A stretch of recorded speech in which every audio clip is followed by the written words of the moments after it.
हरे कृष्ण। तो हम लोग अभी पूरे विश्व में एक बहुत ही भीषण परिस्थिति से गुजर रहे हैं। हम सभी लोगों ने इस तरह कल्पना नहीं की थी कि पिछले साल जिस तरह हम लोगों ने कोरोना महामारी को पिछाड़ा इस साल इस तरह वो वापस आएगी, हम लोग को इस तरह अपेक्षा नहीं थी। इसलिए पूरे देश में हम लोग देख रहे हैं किस तरह लोग इस महामारी के संक्रमण से परेशान हो रहे हैं। हम लोग देख रहे हैं टेलीविजन पे कि इतने लोग मरे, लेकिन वास्तविकता में बहुत लोग इससे संक्रमित हो रहे हैं, परेशान हो रहे हैं, लोगों के घर उजड़ रहे हैं। हम आए दिन सुन रहे हैं किसी के प्रियजन को किस तरह परेशानी हो रही है, और उसके साथ साथ हम जो घरों में बैठे हैं, हमारी भी हर स्थिति से चुनौतियां बढ़ती जा रही हैं। वास्तव में इस तरह की महामारी दुनिया में बार बार आती है। हम लोग शायद पहली बार इसको देख रहे हैं, समझ रहे हैं, इसलिए हम लोगों को बहुत विस्मय लग रहा है। लेकिन ये महामारी बहुत बार आई है।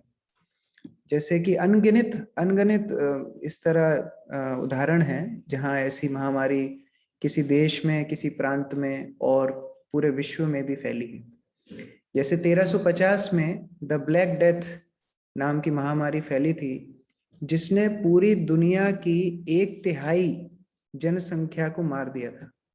आप सोचिए, 1/3 जनसंख्या उसमें मर गई थी।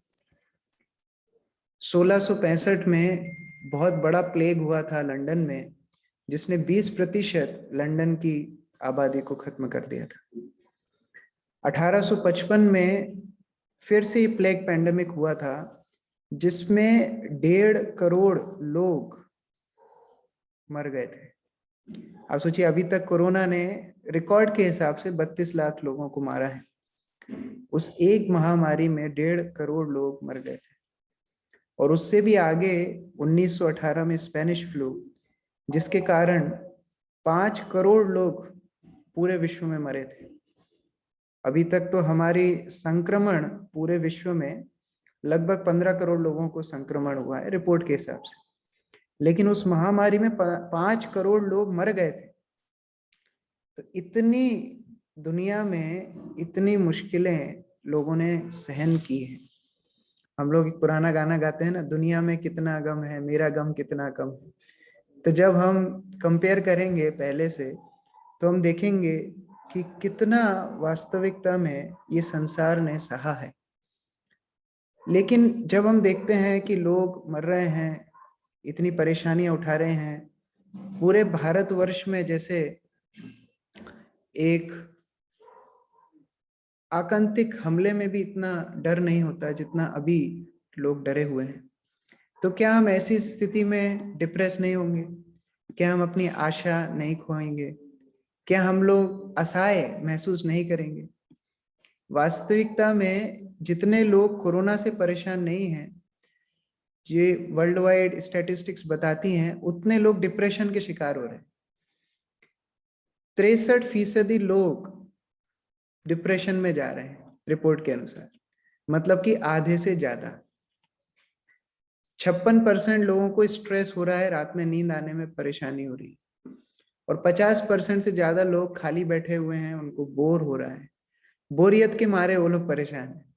तो इस तरह मानसिक प्रताड़नाओं से लोग जूझ रहे हैं। ये महामारी से ज्यादा लोग साइकेट्रिक पेशेंट हो रहे हैं, ऊपर से ये लॉकडाउन वास्तव में ये लॉकडाउन मतलब होता है एक तरह से ब्रेक डाउन। हम लोग फिजिकली ब्रेक डाउन हो रहा है हमारा, जो हम लोग फिजिकली मूवमेंट करते थे that is restricted. Social background break down, क्योंकि हम लोग आपस में मिल नहीं पा रहे हैं। इमोशनल ब्रेक डाउन, क्योंकि डेली जो हम खबरें सुनते हैं उससे परेशान होते हैं। इंटेलेक्चुअल ब्रेक डाउन, लोगों की पढ़ाई रुक गई है, कॉम्पिटिटिव एग्जाम्स रुक गए हैं। हर तरह से हम लोग इस मुश्किल से जूझ रहे हैं। और फाइनेंशियल ब्रेकडाउन, इस तरह की आर्थिक आपदा अभी तक हम लोगों ने अपने जीवन में नहीं देखी। मुझे ललित गोविंद प्रभु बता रहे थे कि ये महेश युवा मंच के कोषाध्यक्ष अभिषेक तापड़िया जी, अभिषेक तापड़िया जी हैं यहाँ पर?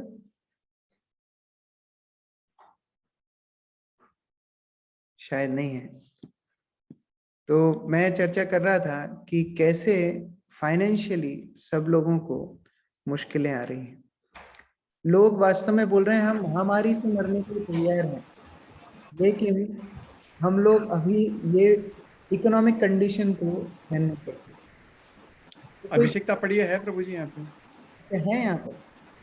हाँ जी, हाँ प्रभु जी। तापड़िया जी बताइए कैसी स्थिति है फाइनेंस की? फाइनेंस की स्थिति तो बहुत ही चिंताजनक है अभी। हाँ। सभी लोग जूझ रहे हैं।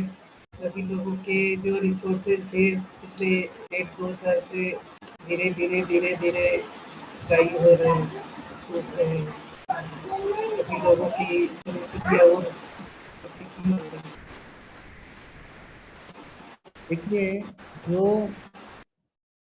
जो ऑक्सीजन के लिए हम लोग जीवन भर में कभी भी इतना सोच विचार नहीं करे। अभी तक हमने ऐसा सोचा था कि ऑक्सीजन के लिए ऐसे मुश्किल होगी। पहले जब पानी बिकना शुरू हुआ था तो हम हंस रहे थे, अरे पानी बिक रहा है, पानी भी कोई बेचने की चीज है, पानी भी कोई क्या बेचने की चीज है। तो लेकिन अभी जो स्थिति है, अभी ऑक्सीजन नहीं मिल रही है। आप सोचिए, जिसको हम इतना स्वाभाविक रूप से लेते हैं अंदर, कार्बन डाइऑक्साइड छोड़ते हैं, नींद में भी लेते हैं, जिसके ऊपर इतना विचार नहीं करते हैं, आज वो भी एक इतनी बड़ी मुश्किल बन गई। तो हमें प्रश्न आ सकता है कि इतनी मायूसी, इतनी नकारात्मकता कैसे भर सकती है? क्या भगवान ने ये दुनिया इस तरह ही बनाई है? क्या वास्तव में भगवान इतने क्रूर हृदय हैं कि आज हम लोग इस तरह परिस्थिति से निकल रहे हैं? तो हम लोगों को वापस जाना होगा भगवान के संदेश पे, कि भगवान ने वास्तव में ये दुनिया में किस तरीके से बनाई है। भगवत गीता में दुनिया के हिसाब से किस तरह डेफिनेशन दी है। जैसे मान लीजिए आप कोई वॉशिंग मशीन खरीदने जाते हैं, तो वॉशिंग मशीन खरीदने जब जाते हैं और वॉशिंग मशीन का जो सेल्समैन है वो बोलता है कि जैसे ही आप अपने कपड़े इसमें डालेंगे वैसे ये कपड़े चूर चूर हो जाएंगे, वैसे ये फट जाएंगे, और जैसे ही आप इसको हाथ लगाएंगे वैसे ही आपको 220 का झटका लगने वाला है। तो कौन कौन वो वॉशिंग मशीन खरीदेंगे? कौन कौन खरीदेंगे? कोई भी नहीं खरीदेगा। इसी तरीके से दुनिया बनाने वाले भगवान ने भगवत गीता में क्या बताया है? इस दुनिया को एक बहुत सुंदर संज्ञा दी है, नाम दिया है। क्या है वो नाम? दुखालयम अशाश्वतम। ये दुनिया में जैसे विद्या का आलय होता है, जो विद्या का घर है, हिमालय मतलब बर्फ का घर, वैसे ये क्या है? दुखालय, दुखों का घर है। जिसने बनाया है प्रोडक्ट वही बोल रहा है दुखालय। और क्या है? अशाश्वतम। शाश्वत मतलब होता है कोई भी चीज की शाश्वतता, परमानेंट। उसके ठीक विपरीत है अशाश्वतता, जो कि कभी भी क्षणभंगुर है, कभी भी मिट सकता है। तो उस तरह दुनिया बनाई है। लेकिन मुश्किल क्या है कि हम इसको सुखालय मान रहे हैं और परमानेंट मान रहे हैं। ये दिक्कत हमारी है। सेल्समैन ने तो पहले ही बता दिया था कि वॉशिंग मशीन चूर चूर कर देगी, कपड़ों को फाड़ के एकदम चीदड़े कर देगी। लेकिन मुश्किल क्या है? हम लोग सोच रहे हैं कि ये बहुत अच्छी वॉशिंग मशीन है। ये हमारी मुश्किल है। भगवान ने बोला ये दुनिया दुख का आलय है, इसमें दुख मिलना बिल्कुल गारंटीड है, दुख मिलना ही मिलना है। उसी तरीके से दूसरी क्या संज्ञा दी है? ये है अशाश्वत। यहाँ पर दुख भी शाश्वत नहीं है, नए नए तरह के दुख आएंगे। हम सोचेंगे हमने वैक्सीन बना लिया, अभी दूसरा दुख कुछ आएगा। अरे एक आदमी कोरोना वायरस से डर करके अपने घर में छुप गया, और हम सभी लोग क्वारंटीन है, लेकिन वो रूम से भी बाहर नहीं निकलता था, अपने परिवार से भी नहीं मिलता था, और इतना डरता था रात में कि कपकपाता था। वो कपकपाने के मारे उसने अपने बिस्तर पे लात मारी, और वो बिस्तर के ऊपर एक फ्रेम लगी हुई थी, वो फोटो फ्रेम गिर के उसके सिर पे लगी और वो मर गया। तो आप क्या बोलेंगे? ये दुनिया में दुख भी परमानेंट नहीं है। कैसे अलग अलग दुख आएंगे और कैसे हमें चुनौती देंगे, हम वो विश्वास भी नहीं कर सकते। एक बार एक पर्यटक, एक टूरिस्ट हिमालय में जाता है और एक गुफा में पहुंच जाता है। वहां पर एक योगी बैठे थे। तो बोलता है, अरे आपकी गुफा में तो ना टीवी है, ना फ्रिज है, ना गैस है, कैसे रहते हो आप, फर्नीचर भी नहीं है। तो योगी बोलता है, आपके पास भी तो नहीं है। तो बोलता है, अरे मैं तो टूरिस्ट हूं, मैं तो घूमने आया हूं, मेरा घर थोड़ी है ये। योगी बोलता है, ठीक उसी तरीके से मेरा भी घर नहीं है। ये दुनिया में मैं टूरिस्ट हूं, मैं पर्यटक हूं। मेरा घर है भगवान का धाम।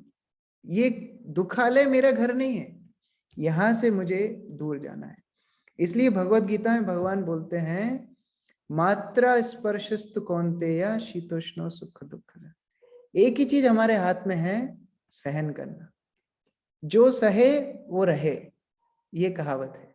जो सहन करना सीख सकता है वो इस दुनिया में रह सकता है, वो आध्यात्मिक रूप से प्रगति कर सकता है। भगवान बुद्ध एक बार अपने अनुयायियों के साथ एक नदी पार करना चाह रहे थे और सब लोग प्यासे भी थे, पानी भी पीना चाह रहे थे। तो एक छोटी सी नहर टाइप की थी, ज्यादा पानी नहीं था, पैदल भी क्रॉस कर सकते थे, लेकिन उनको पानी पीना था तो रुके थे। जैसे ही वो पानी पीने के लिए झुके, वैसे ही एक तेजी से रथ आया और रास्ते से वो नदी के नहर में से निकल गया।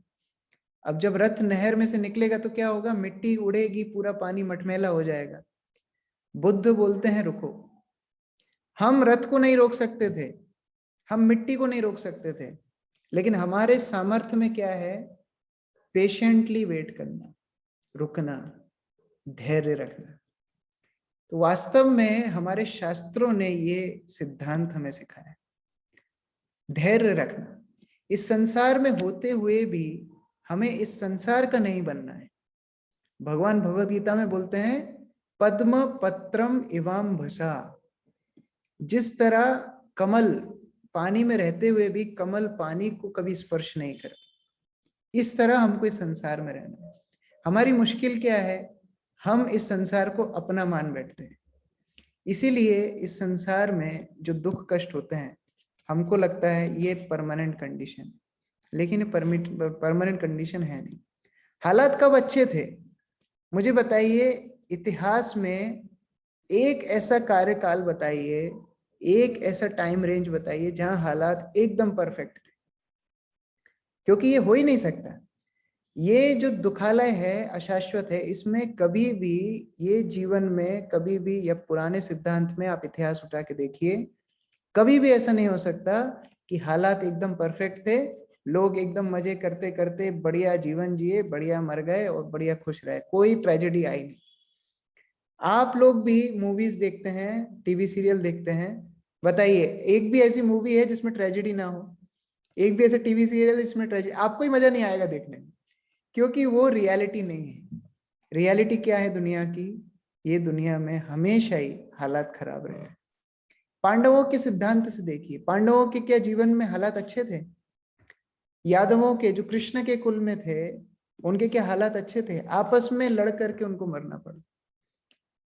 हम उतना दूर भी ना जाएं, भारतवर्ष में इतनी विदेशी हुकूमतों ने राज किया, क्या उस समय भारत के हालात अच्छे थे? क्या अभी लास्ट कुछ सालों से जो हमारी सरकारें चल रही हैं, क्या हमारे हालत अच्छे हैं? कंप्लेन करना बहुत आसान है, हम लोग बोल सकते हैं ये ठीक नहीं है, वो ठीक नहीं है, देखो इतनी महामारी, ऐसा हुआ वैसा हुआ, लेकिन ये दुनिया में हालात किसके अच्छे थे? अभी तक किसी के हालात अच्छे नहीं थे। वास्तव में हम सिचुएशंस को देख करके, परिस्थितियों को देख करके निराश हो जाते हैं, हम अपने हालात खराब कर लेते हैं। ये हमारे हाथ में, हम लोग अपना खुद का डाबाडोल करते हैं। जैसे कि जो लोहा है, लोहा कितना मजबूत होता है, लोहा किसी के ऊपर गिरे तो उस चीज को तोड़ दे, लोहे को कोई क्षति नहीं पहुंचा सकता। लोहे को क्या क्षति पहुंचाता है? उसकी खुद की जंग, उसमें जंग लग जाती है। पानी को कोई नहीं हटा, पानी को कोई बेकार नहीं कर सकता, पानी खुद ही एक जगह पे जब ज्यादा टाइम रहता है सड़ जाता है। इसी तरह हम लोग अपना जब मन को इस भौतिक कार्यकलाप में इतना रमा देते हैं, इतना इतना सीरियसली ले लेते हैं इस भौतिक संसार को, कि हम अपने खुद के दुश्मन बन बैठते हैं। वास्तव में कोई भी परिस्थिति ऐसी नहीं होती जो हमको रोक सके। एक पेड़ भी, आप कोई लता उग रही होगी, उसके ऊपर पत्थर रख देंगे, वो कहीं से रास्ता निकाल के बाहर निकल जाएगी। एक पेड़ भी इतनी साहस रखता है, थोड़ा सा कोई ऑब्स्टिकल आएगा उसको निकाल के। कोई पेड़ का पौधा उग रहा होगा, आपके पास दीवार आ जाएगी, वो थोड़ा सा टेढ़ा होकर उगने लगेगा। कोई भी परिस्थिति में यदि पेड़ नहीं रुक सकता है ऊपर उठना, तो हम तो फिर भी मनुष्य हैं। इसलिए पांडवों की माता, पांडवों को हम सभी जानते हैं, कृष्ण के परम भक्त हैं। पांडवों की माता कुंती महारानी भगवान श्री कृष्ण को प्रार्थना कर रही है। देखो, ये कुंती ने पूरी जीवन कष्ट सहे, पूरे जीवन कष्ट सहे। जब ये बालिका थी, इनकी शादी नहीं हुई थी, दुर्वासा मुनि आशीर्वाद देकर के गए कि किसी देवता को बुलाओगे वो आ जाएंगे। खेल खेल में सूर्यदेव को बुला लिया, सूर्यदेव आकर के एक पुत्र दे गए। अब सोचिए, एक कुंवारी लड़की है जिसकी शादी नहीं हुई, उसके पास एक पुत्र है। कितनी शर्मनाक बात है। और ये बात है द्वापर युग की। अभी तो ठीक है जो भी परिस्थितियां हैं, लेकिन फिर भी उसने अपने कलेजे पत्थर रख के उसको स्वीकार नहीं कर पाई। कितना दुख उसने झेला। थोड़ी बड़ी हुई, शादी हुई, पति मर गया, बच्चे थे छोटे, उनको जहर दे दिया कौरवों ने, भीम को जहर दे के मार दिया। उसकी कृष्ण ने रक्षा की। आगे जाके बच्चे बड़े हुए, राज्य संभालने लायक हुए, उनको सब चीज से निष्कृत कर दिया। गलत तरह से द्युत खीड़ा में हरा करके उनको जंगल भेज दिया। युद्ध लड़ना पड़ा, इतने लोग मारे गए, खुद के पोते सब मर गए। ये कुंती का जीवन, पूरा जीवन जिसने कठिनाई सही। लेकिन जब सब कुछ जीत लिया, जब युधिष्ठिर राजा बन गए, तब कुंती महारानी कृष्ण के चरणों में प्रार्थना कर रही हैं, भगवान के चरणों में प्रार्थना कर रही हैं। कितनी सुंदर प्रार्थना। त्वयि में अनन्न विषया मतिर मधुपते सकृत रतिम उद्धता दद्धा गंगा विघम उदन्वती। कितनी सुंदर प्रार्थना है। कुंती महारानी बोल रही है, जिस तरह गंगा गौमुख से निकल करके और गंगा सागर में मिलने तक सतह प्रवाहित होती रहती है, कोई भी विपत्ति, कोई भी ऑब्स्ट्रक्शन, कोई भी पत्थर, चट्टान, जंगल, शहर उसको रोक नहीं पाता। उसका प्रवाह नित्य रूप से चलता है, गोमुख से निकल के गंगा सागर से मिलने तक। उसी तरह हे कृष्ण, मेरी मति आपकी तरफ चलती रहे, कभी भी डाइवर्ट ना हो, कभी भी मैं भ्रमित ना हो, कभी भी च्युत ना हो अपने पथ से। इस तरह प्रार्थना हमारे जो आदर्श भक्त हैं उनने हमको सिखाई, ये कुंती महारानी ने हमको सिखाई। तो उस तरह हर चुनौती वास्तव में उपलब्धि बन सकती है। Every challenge is an opportunity. हर चुनौती एक अपॉर्चुनिटी बन सकती है। हम लोग को केवल भगवान की हस्तक्षेप का इंतजार करना है कि भगवान किस उद्देश्य से हमारे जीवन में इस परिस्थिति को लाए। जैसे एक भक्त हैं, अभी वो बहुत बूढ़े हो गए हैं, प्रभुपाद के शिष्य हैं। वो जब जवान थे, मानो 17-18 साल के होंगे, तो उस समय पर अमेरिका ने वियतनाम के खिलाफ युद्ध छेड़ दिया था और अमेरिकन सरकार ने युवाओं को उठाना शुरू किया युद्ध के लिए। कोई ट्रेनिंग नहीं है, कोई ट्रेनिंग नहीं। हमारे बीच में विनय काबरा जी हैं। विनय काबरा जी, सुन पा रहे हैं आप?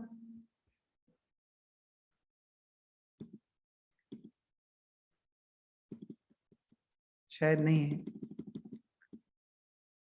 तो है वो। हरे कृष्णा प्रभु जी। हरे कृष्णा। विनय जी, आप खेल और शिक्षा देखते हैं। हाँ, आप बताइए कि आपके खेल में क्या आप कहीं से भी किसी को भी उठा के ले जाते हैं? नहीं, अगर किसी को ले जाएंगे तो उसकी कैसी हालत होगी? वो अपने एरिया में परफॉर्म नहीं कर पाएंगे बराबर। परफॉर्म नहीं कर पाएगा, और कबड्डी वगैरह ऐसा कोई मैच होगा तो उसकी पिटाई अलग लग जाएगी। सही बात है।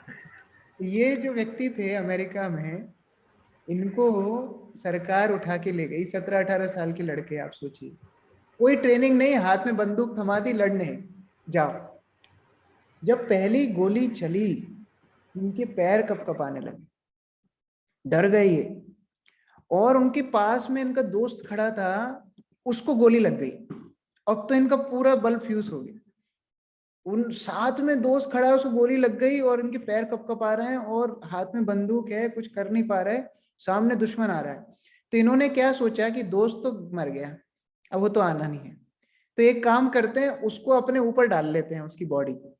तो यदि गोली लगेगी तो अब वो तो मर ही गया ना, उसके शरीर में लगेगी, कम से कम अपन बच जाएंगे। तो ये उसको लाद करके इन्होंने सोचा कि अपन वापस चलते हैं, पीछे की साइड उन्होंने पकड़ लिया। अब अगर दुश्मन गोली चलाएगा तो बॉडी पे लगेगी, अपन को नहीं लगेगी, अपन वापस चलते हैं कैंप में। ये सोच करके उस दोस्त को इन्होंने डाला पीछे और चल करके आने लगे अपने कैंप की तरफ। दुश्मन ने 2-4 गोली और चलाई, पीछे से दोस्त को लगी। अब वो तो दोस्त तो मर गया था उनके हिसाब से। जब ये कैंप में पहुंचे, इन्होंने वो बॉडी को रखा तो देखा दोस्त जिंदा था। अब वहां हड़कम मच गई, कैंप वालों ने, मेडिकल टीम ने उठाया, उसकी गोली वोली निकाली, उसको बचाया, वो बच गया।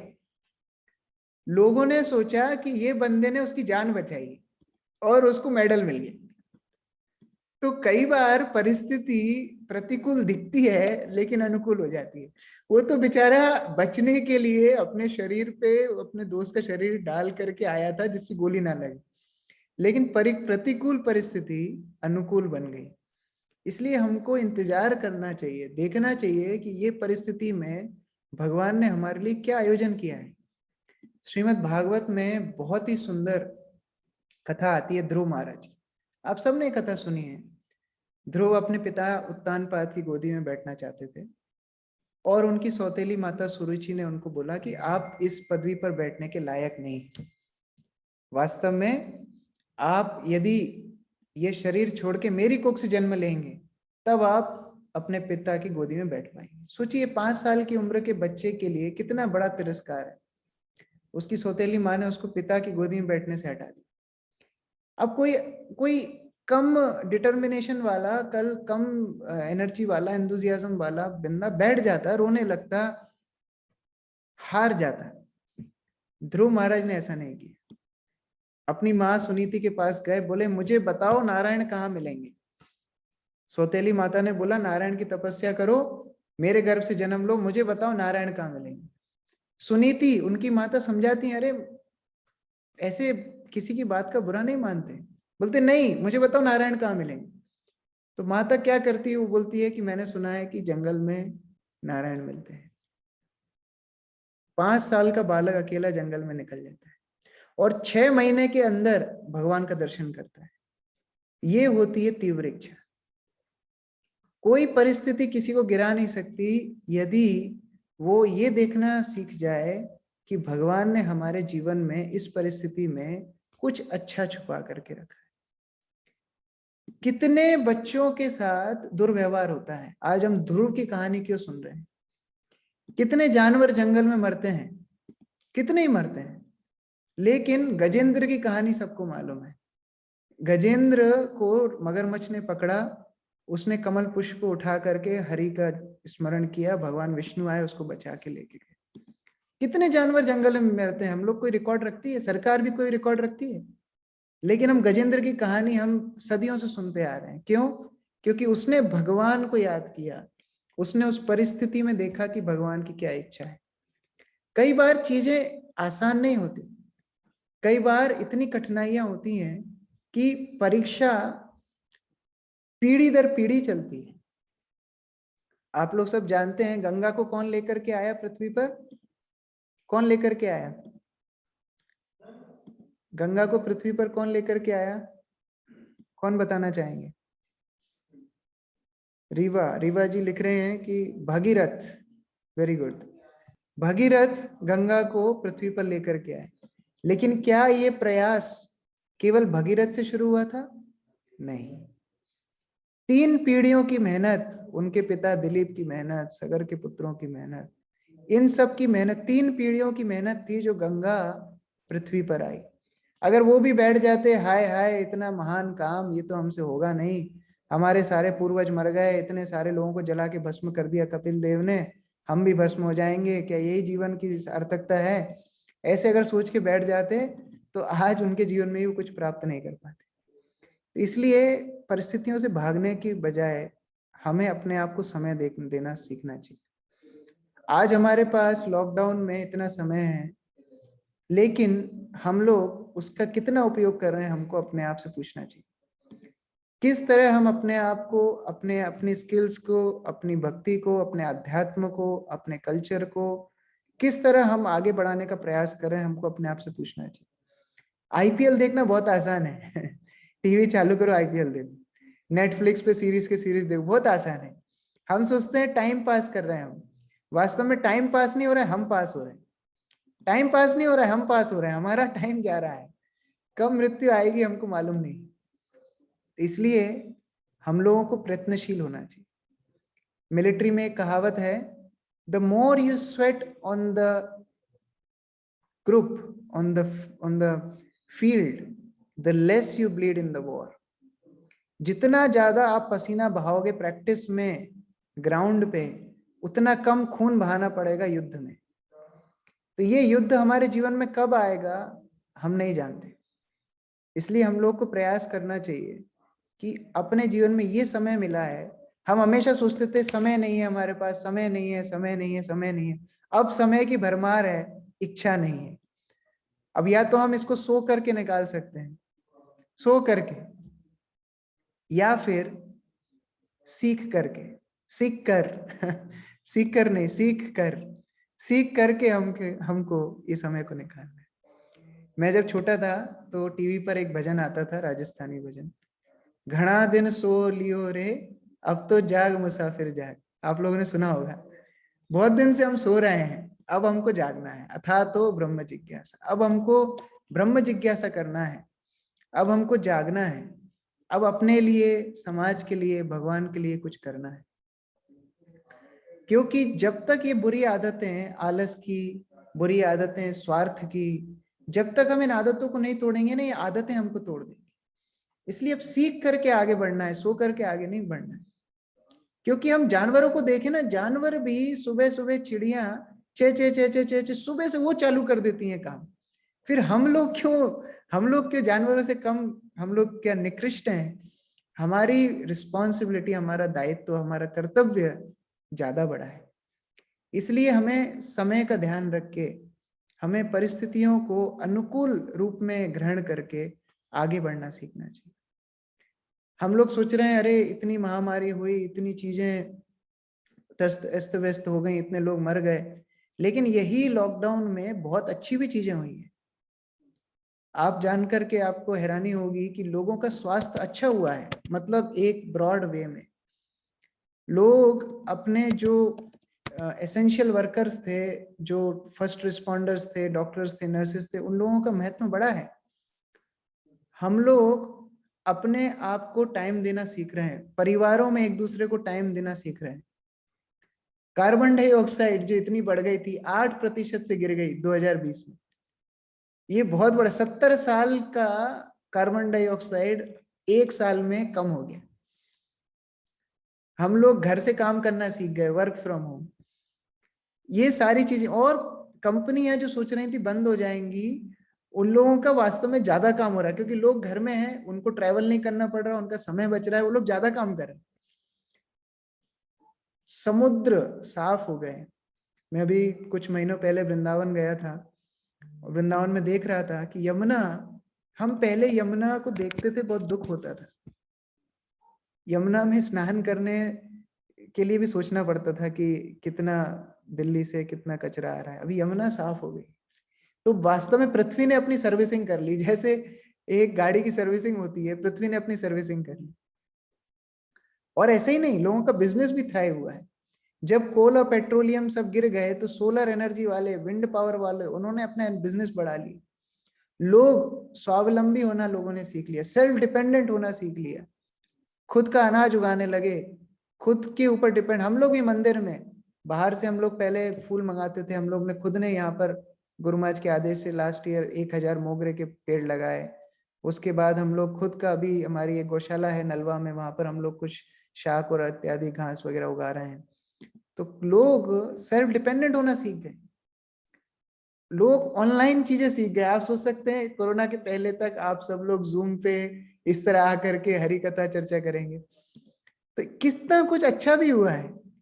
हम लोग प्रभुपाद जी की इच्छा थी सभी इस्कॉन मंदिर अलग अलग जगह जा करके प्रसाद वितरण करें। प्रभुपाद बोलते थे कि 10 मील के दायरे में कोई भी व्यक्ति भूखा नहीं जाना चाहिए।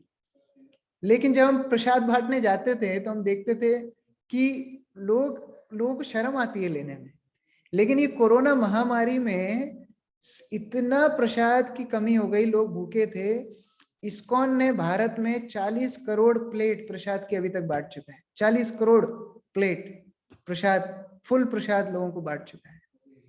तो उस तरह स्थिति लोगों ने ये लॉकडाउन में करके दिखाया है। जापान ने लॉकडाउन में 2020 में लॉकडाउन के समय पे एक तारा से एक प्रिस्टाइन चंक उठा करके लेके आया, मतलब लोग तारों तक पहुंच गए। हद कर दी लोगों ने लॉकडाउन में लोग तारों तक पहुंच गए। हम लोग हाय हाय कर रहे हैं कि अरे कैसे होगा, क्या होगा।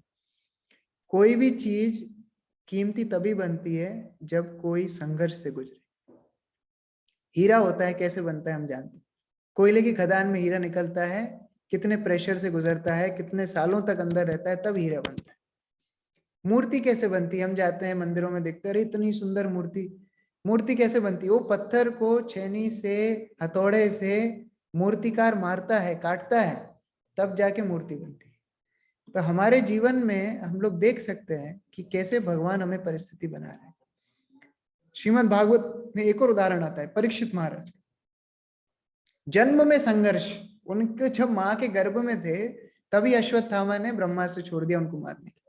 जन्म के लिए भी संघर्ष करना पड़ रहा है। आप सोचिए, भगवान ने रक्षा की, उनका जन्म हुआ।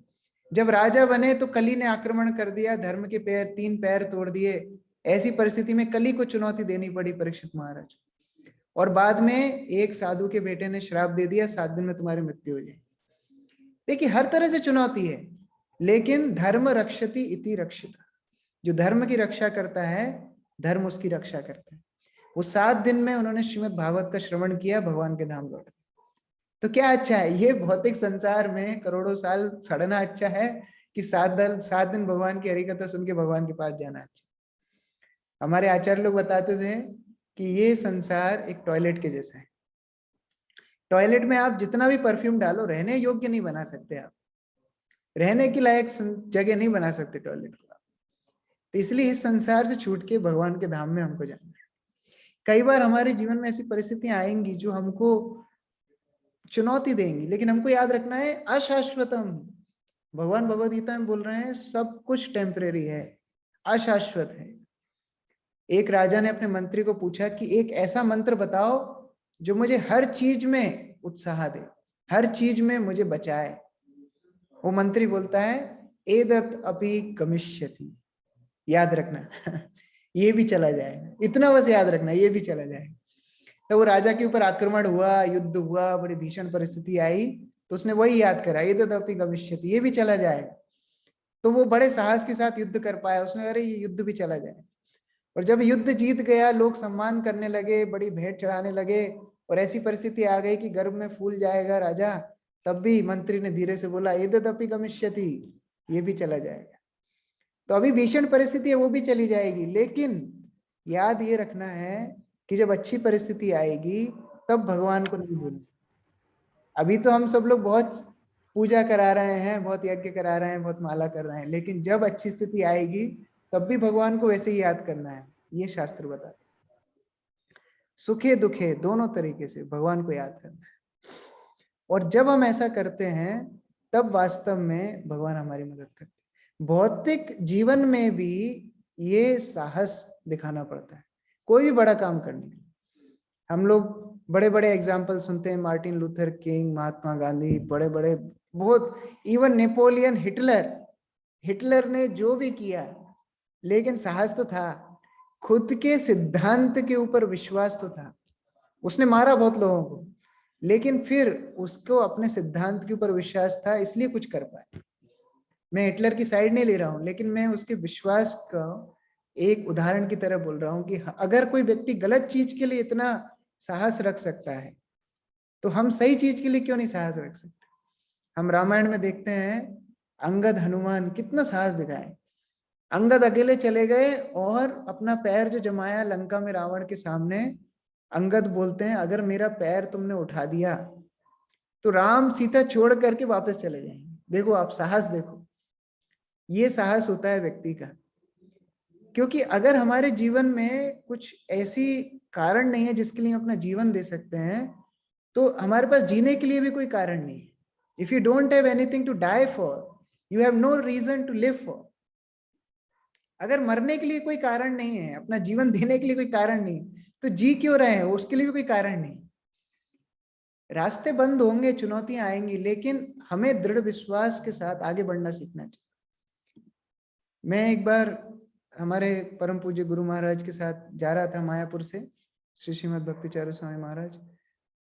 हम लोग एक ट्रैफिक जैम में फंस गए। मायापुर से निकले, मायापुर और कलकत्ता 4 घंटे का रास्ता है बंगाल में।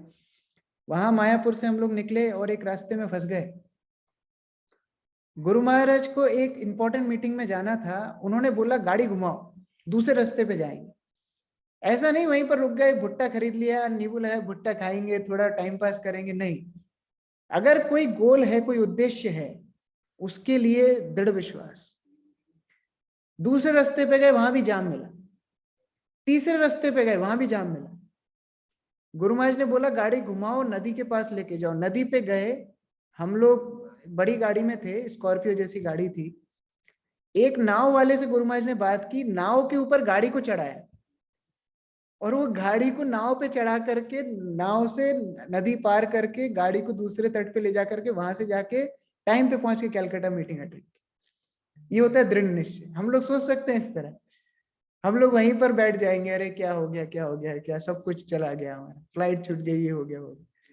लेकिन उन्होंने, मैं विश्वास नहीं कर पा रहा था, मैं नाव के ऊपर गाड़ी में बैठा हूं। आप सोच के देखिए उधर, इसको बोलते हैं विश्वास, अपने गंतव्य के लिए लगना। तो इसीलिए हम लोग को अपने शास्त्रों में उदाहरण को देखना चाहिए। वास्तव में सबसे बड़ी हानि हमारे जीवन में होती है हमारा डर। ये डर हमको मारता है। हम कोरोना को तो बदल नहीं सकते, दुनिया की सिचुएशन को बदल नहीं सकते, लेकिन अपनी दुनिया तो बदल सकते हैं। अपना जीवन तो अपने हाथ में है, इतना तो हम कर सकते हैं। जब अर्जुन ने द्रोणाचार्य से शिक्षा लेना शुरू की थी, तो द्रोणाचार्य ने बोला कि तुमको अंधेरे में खाना चाहिए, अंधेरे में खाना खाओ। तो जब अंधेरे में खाना खाता था, तो एक दिन उसने सोचा कि मैं जब अंधेरे में खा सकता हूं, तो मैं अंधेरे में तीर भी चला सकता हूं। तब से अर्जुन ने अंधेरे में शब्दवेदी तीर चलाना सीखा। तो परिस्थितियां प्रतिकूल नहीं होती हैं, हम प्रतिकूल हो जाते हैं परिस्थितियों के प्रति। हम प्रतिकूल होते हैं, परिस्थिति कभी प्रतिकूल नहीं होती। देखिए, हम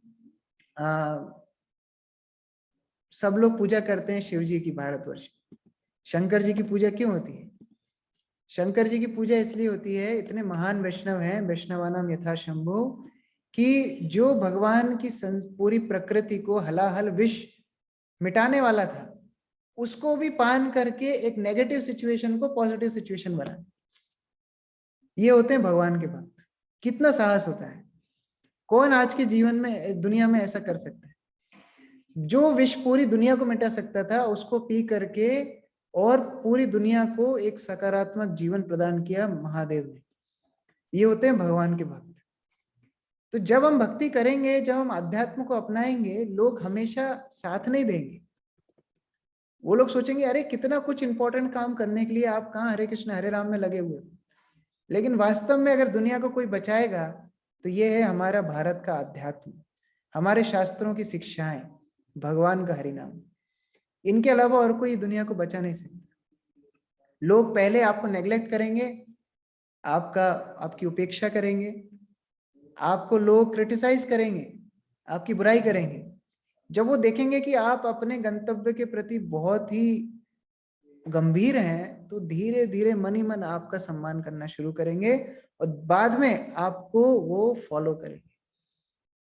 आप जो जो कर रहे हैं, आपसे आके पूछेंगे कि आप कैसे इतना खुश रह पाते हैं, आप कैसे इस परिस्थिति को हैंडल कर रहे हैं। हमारे पास केवल एक ही आधार है, हरे कृष्ण कृष्ण कृष्ण हरे हरे, हरे राम राम राम हरे। और प्रूव करके दिखाया इस्कॉन के संस्थापक आचार्य इस डिवाइन ग्रेस अभय चरणारविंद भक्तिवेदांत स्वामी श्रील प्रभुपाद। प्रूफ करके दिखाया अपने जीवन से। जो लोग उनका जीवन परिचय जानते हैं वो लोग को मैं ज्यादा नया कुछ बताने के लिए मेरे पास है नहीं, लेकिन जो लोग नहीं जानते वो लोग थोड़ा विचार करके देखें। प्रभुपाद कलकत्ता में रहते थे, उनके गुरुदेव ने उनको आदेश दिया कि तुम भारतीय संस्कृति ये कृष्ण भावनामृत का प्रचार पूरे विश्व में जाकर के करो। इस तरह का आदेश गुरु से प्राप्त हुआ 1922 में। 1922 में जब उनका परिवार था, उनका बिजनेस था, सब कुछ था, पहली चीज जो उन्होंने की गुरु का आदेश मिलने के बाद, अगले दिन जाकर के कार्य से इस्तीफा दे दिया। किसी की नौकरी नहीं करना, मुझे जो गुरु ने आदेश दिया है वो पालन करना है। कितना समर्पण चाहिए। उन्होंने सोचा खुद का बिजनेस खोलूंगा, पैसा कमाऊंगा, फिर प्रचार करूंगा कृष्ण भक्ति का। बिजनेस ठप हो गया, फैक्ट्री में आग लग गई। परिवार से हमारी अपेक्षा होती है परिवार हमारा साथ देगा, परिवार ने साथ छोड़ दिया। श्रील प्रभुपाद ने भगवत गीता के ऊपर पूरी टीका लिखी थी, सालों लगे थे। वो टीका को उनकी पत्नी ने रद्दी में बेच दिया। परिवार ने जिसको छोड़ दिया, बिजनेस ने जिसको छोड़ दिया, उस व्यक्ति को कितनी निराशा होनी चाहिए अपने जीवन में। कोई चीज नहीं तोड़ पाई। आगे बढ़ करके झांसी में पहला केंद्र खुला। झांसी की गवर्नर की पत्नी ने वो केंद्र को कब्जा कर लिया, वहां से भी निकाल दिया। आप सोच के देखिए, वो बूढ़े हो गए, 40 साल निकल गए प्रयास करते करते, सब जगह असफलता मिली, सब जगह असफलता मिली। अकेले दिल्ली की गलियों में निकलते थे, प्रभुपाद अपनी लिखी हुई पत्रिकाओं को बांटते थे। गर्मी में बेहोश हो जाते थे, कोई उठाने वाला नहीं। एक बार उनको बैल ने पछाड़ के नीचे गिरा दिया, उनको उठाने वाला कोई नहीं। ऐसी परिस्थिति के बाद भी निराशा को नहीं अपनाया। एक मालवाही जहाज में बैठ के अमेरिका जाते। कौन सफर करना चाहेगा मालगाड़ी में? आज आपको बोले मालगाड़ी में थोड़ा आप सीकर से उज्जैन आइए, कोई भी नहीं आना चाहेगा। मालवाही जहाज में 1 महीने का सफर करके प्रभुपाद इंडिया से अमेरिका गए। साथ में क्या था? 40 रुपए। 40 रुपए लेके हम बाजार में चाट खाने भी नहीं जाते आज। प्रभुपाद अमेरिका गए प्रचार करने के, साथ में कुछ नहीं। वो रास्ते में 2 हार्ट अटैक आए, हृदय घात प्रभुपाद को हुआ। कोई डॉक्टर नहीं, कोई नर्स नहीं, कोई देखने वाला नहीं। अकेला बूढ़ा व्यक्ति अमेरिका में उतरा, ये नहीं पता लेफ्ट जाना है कि राइट जाना है। प्रचार कहां से? जो साथ में टाइपराइटर कुछ लेके गए थे वो भी चोरी हो गई। एक लड़के के साथ में रहते थे, उसने इतना नशा कर लिया, प्रभुपाद को मारने के लिए दौड़ा, सामान छोड़ करके प्रभुपाद को भागना पड़ा। अभी ना घर है, ना सामान है, ना पैसे हैं, ना कोई संपर्क है, कुछ नहीं है। दूसरे देश में 70 साल का बूढ़ा व्यक्ति अकेला खड़ा है। क्या कोरोना किसी को तोड़ेगा? वो सिचुएशन आप इमेजिन करके देखिए। अच्छे अच्छे व्यक्ति की साहस क्षमता खत्म हो जाएगी। वहां से प्रभुपाद पार्क में बैठ करके हरे कृष्ण कृष्ण कृष्ण हरे हरे, हरे राम राम राम हरे, ये महामंत्र का जप करते। कितनी निष्ठा है भगवान के प्रति। कोई नहीं हौसला तोड़ सकता ऐसे भक्त का। भगवान ने उनके पास कुछ लड़कों को भेजा। वो लड़कों ने एक किराए पे एक दुकान ली, वहां प्रभुपाद रहते थे, और वहां पर उनने नींव रखी अंतरराष्ट्रीय कृष्ण भावनामृत संघ। ये संस्था कोई अमीरों के पैसे से बनी हुई संस्था नहीं है, ये हमारे श्रील प्रभुपाद के खून पसीने की संस्था है। वो अकेले बूढ़े व्यक्ति ने जितना कष्ट उठाया है, उनकी तपस्या का फल हम उठा रहे हैं। उन्होंने जो तपस्या की है, उन्होंने जो संघर्ष किया है अपने पूरे जीवन में, उन्होंने जो ये नींव रखी अंतरराष्ट्रीय कृष्ण भावनामृत संघ की, उसके फलस्वरूप आज लाखों करोड़ों लोग पूरे विश्व में भगवत गीता का पाठ कर रहे हैं, हरे कृष्ण महामंत्र का जप कर रहे हैं, अपने जीवन को सार्थक बना रहे हैं, दूसरों के जीवन में मदद कर रहे हैं। ये है वास्तव में एक भक्त का साहस। अपनी संस्कृति पे कितना विश्वास रख सकते हैं हम। ये संस्कृति विश्व गुरु संस्कृति है। परम विजयते श्री कृष्ण संकीर्तनम। हमेशा पूरी दुनिया पे जय करने की क्षमता रखती है हमारी भारतीय संस्कृति, ये भगवान का हरि नाम। ये विश्वास के साथ प्रभुपाद ने ये महामंत्र का प्रचार किया।